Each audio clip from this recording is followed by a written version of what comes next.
ஒரு கோயிலுக்கு போகும்போது எந்த தெய்வத்தை பாக்குறோம்? விநாயகர் பாக்குறோங்க. விநாயகரை பாக்குறோமா? தோப்புக்கரணம் போடுறோமா? ஆமாங்க. மண்டையில எல்லாம் இப்படி கொட்டுறோமா இல்லையா? திருப்பி திருப்பி கொட்டுறோமா இல்லையா?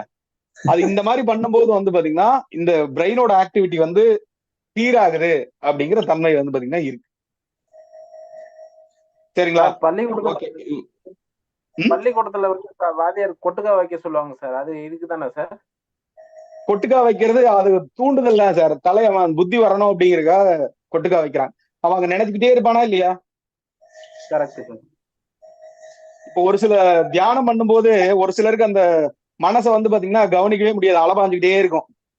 சித்தர் பாடல்களே சொல்லுவாங்க, மனமது பேய்க்குரங்குன்னு சொல்லுவாங்க.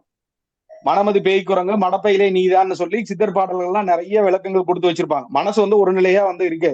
இப்ப இந்த ஒரு சில தியானம் பண்ணும் போதெல்லாம் என்ன பண்ணுவாங்க அப்படின்னா, அவங்க மனசு அலைப்பாயாம இருக்கிறதுக்கும் சரி, அவங்க அந்த சுவாசத்தை வந்து கவனிக்கிறதுக்கும் சரி, இந்த நீலகிரி தைலம் மாதிரி இருக்கு இல்லையா, தைலம் மாதிரி ஏதாவது ஒரு இதை வந்து பாத்தீங்கன்னா அவங்க வந்து ஸ்மெல் பண்ண சொல்லிடுவான்.